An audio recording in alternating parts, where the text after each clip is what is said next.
ഉന്നത വിദ്യാഭ്യാസ മേഖലയിലെ അടുത്ത ഘട്ടമെന്ന നിലയിൽ നമുക്ക് വിദേശ രാജ്യങ്ങളോട് കിടപിടിക്കാൻ കഴിയത്തക്ക നിലയിലുള്ള ചില സർവകലാശാലകൾ ഇവിടെ കൊണ്ടുവരുന്നതിന് എന്തിനു നമ്മൾ ഭയപ്പെടണം? ഉന്നത വിദ്യാഭ്യാസ മേഖലയിൽ വികസിത മുതലാളിത്ത രാജ്യങ്ങളെപ്പോലെയുള്ള പുരോഗതി കൈവരിക്കുക എന്നതാണ് LDF അതിൻ്റെ മാനിഫെസ്റ്റോവിൽ പ്രഖ്യാപിച്ചത്. അത് ലക്ഷ്യമാക്കിക്കൊണ്ട് നടത്തുന്ന നടപടികളുടെ ഭാഗമാണ് ബജറ്റിലെ പ്രഖ്യാപനം.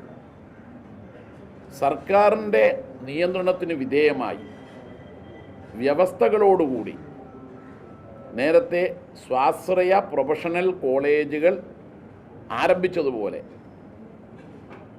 ഉന്നത വിദ്യാഭ്യാസ മേഖലയിൽ സർവകലാശാല അടക്കമുള്ള സ്ഥാപനങ്ങൾ കൊണ്ടുവരണം എന്നാണ് ഉദ്ദേശിക്കുന്നത്. അത് നേരത്തെ തന്നെ LDFിനെ മാനിഫെസ്റ്റോവിലും പറഞ്ഞതാണ്, സർക്കാർ വ്യക്തമാക്കിയതുമാണ്. നടപടി കേന്ദ്ര ഗവൺമെൻറ് പൊതുമേഖലയെ വിറ്റുതുലച്ച് സ്വകാര്യവൽക്കരണം നടത്തുന്നത് പോലെയുള്ള ഒന്നല്ല.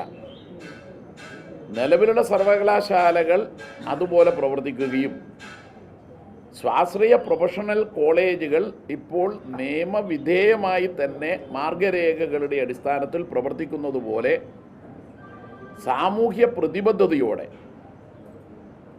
മെറിറ്റും സാമൂഹ്യ നീതിയും ഉറപ്പുവരുത്തിക്കൊണ്ടുള്ള ഒരു കാഴ്ചപ്പാടാണ്. അത് നേരത്തെ അംഗീകരിക്കപ്പെട്ട ഒരു നയമാണ്. അപ്പോൾ നയത്തിൽ മാറ്റമില്ല. അംഗീകരിക്കപ്പെട്ട നയത്തിൻ്റെ പ്രായോഗികമായ നടത്തിപ്പാണ് ഇപ്പോൾ പറഞ്ഞിട്ടുള്ളത്. ഇടതുപക്ഷം വന്നിട്ട് ഫീ റെഗുലേറ്റ് ചെയ്തു. അഡ്മിഷൻ എടുക്കാം. കേരളത്തിൽ സ്വാശ്രയ മെഡിക്കൽ കോളേജുകൾ അടക്കമുള്ള സ്വകാര്യ സ്ഥാപനങ്ങളുടെ അഡ്മിഷൻ അതിന് നിയതമായ നിയമം കൊണ്ടുവന്നു.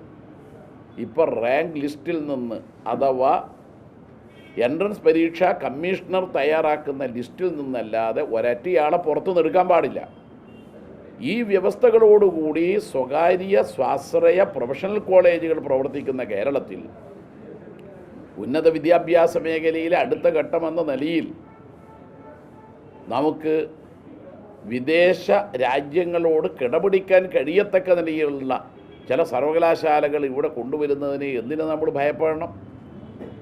അടിസ്ഥാന നയം എന്താ? സാമൂഹ്യ നീതിയും മെറിറ്റും ഉറപ്പുവരുത്തും, ഫീസും റെഗുലേറ്റ് ചെയ്യും, ഒപ്പം പാവപ്പെട്ടവർക്ക് ഉന്നത വിദ്യാഭ്യാസ മേഖലയിലും ഇടം കിട്ടും. അത് കേരളം തെളിയിച്ചല്ലോ സ്വാശ്രയ സ്വകാര്യ മെഡിക്കൽ കോളേജുകളിൽ. ഇന്ന് കേരളത്തിലെ സ്വാശ്രയ മെഡിക്കൽ കോളേജുകൾ മെഡിക്കൽ കോളേജ് അല്ലല്ലോ.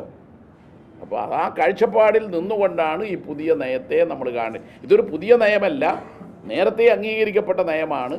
LDFിൻ്റെ മാനിഫെസ്റ്റോവിൽ പറഞ്ഞ കാര്യവുമാണ്. എല്ലാം അത് പൊതുവൽക്കരിച്ച് നിങ്ങളൊരു കാര്യം പറഞ്ഞാൽ ശരിയാവുക. ജയരാജൻ ആരെയെങ്കിലും കോപ്പി അടിക്കാൻ സഹായിക്കുന്നുണ്ടെങ്കിൽ ജയരാജനെ ചൂണ്ടിക്കാണിക്കണം. അപ്പോൾ ജയരാജൻ ചെയ്ത തെറ്റിനെ ജയരാജന്മാരാകെ തെറ്റ് ചെയ്യുന്നു എന്ന് പറയുന്ന പൊതുവൽക്കരണം ശരിയാവില്ല. ഇവിടെ വിദ്യാഭ്യാസ മേഖലയിൽ എത്രയോ വിദ്യാർത്ഥികൾ കഠിന പരിശ്രമം നടത്തി നല്ല വിജയം കരസ്ഥമാക്കുന്നുണ്ട്. ഞാനൊരു കുട്ടിയുടെ അനുഭവം പറയുക. കഴിഞ്ഞ SSLC പരീക്ഷയ്ക്ക് എഴുതിയത് എൻ്റെ വീട്ടിൻ്റെ അടുത്തുള്ള ആ കുട്ടിയും വേറെയൊരു കുട്ടിയുമാണ് ആ വീട്ടിലുള്ളത്. ആ കുട്ടി രാവിലെ 3 മണിക്ക് പഠനം തുടങ്ങുന്നതായിട്ടാണ് ആ വീട്ടിൽ നിന്ന് പറയുന്നത്. അപ്പോൾ കുട്ടികളുടെ ആ കഴിവുകളെ നമ്മൾ പൊതുവൽക്കരിച്ച് ഇതെല്ലാം ചാക്കിരി പാസ്സാണെന്ന് പറഞ്ഞേക്കരുത്. ചാക്കിരി പാസ് പണ്ടുണ്ടേനു, ഇപ്പം ചാക്കിരി പാസിൻ്റെ ആവശ്യമില്ല. നമ്മൾ ഇന്നലെ KSTA സമ്മേളനത്തിൻ്റെ ഭാഗമായി കലോത്സവ വിജയികളെ ആദരിച്ചല്ലോ. അപ്പോൾ സദനം ബാലകൃഷ്ണൻ ഒരു കുട്ടിയെ അടുത്ത് നിർത്തിയിട്ട് ചോദിച്ചു, എവിടെയാണ് എന്താണ് അവതരിപ്പിച്ചത്? ആ കുട്ടി കഥകളിയാണ് അവതരിപ്പിച്ചത്. അപ്പോൾ അതിനെ പറ്റിയിട്ട് ഇദ്ദേഹം പറയുകയാണ്, ഇതിനു മുമ്പെല്ലാം ജഡ്ജിയായിരുന്ന സദനം ബാലകൃഷ്ണൻ പറയുകയാണ്, പത്മശ്രീ ജേതാവ്. ആ കുട്ടിയുടെ ആ കഴിവ് ഞാൻ പ്രത്യേകമായിട്ട് അഭിനന്ദിക്കുന്നു. എനിക്ക് നേരിട്ട് ആ കുട്ടിയുടെ പ്രദർശനം കാണാൻ കഴിഞ്ഞിട്ടുണ്ട് എന്നാണ്. അപ്പോൾ പഠിപ്പിലും പാഠ്യേതര കാര്യങ്ങളിലും മികവ് തെളിയിക്കുന്നതാണ് കുട്ടികൾ മഹാഭൂരിപക്ഷം. എവിടെയെങ്കിലും എന്തെങ്കിലും തെറ്റായ കാര്യം നടക്കുന്നുണ്ടെങ്കിൽ അത് വേറെ തന്നെ നോക്കണം. അല്ലാതെ അത് പൊതുവൽക്കരിച്ച് പറഞ്ഞാൽ KSTA എന്ന് പറയുന്ന അധ്യാപക പ്രസ്ഥാനമോ ഇടതുപക്ഷ ജനാധിപത്യ മുന്നണി സർക്കാരോ ഇങ്ങനെയുള്ള തെറ്റുകൾക്ക് കൂട്ടുനിൽക്കുന്നതല്ല. മികവ് അംഗീകരിച്ചുകൊണ്ട് വല്ല തെറ്റും നടക്കുന്നുണ്ട് വേറെ പറയണം.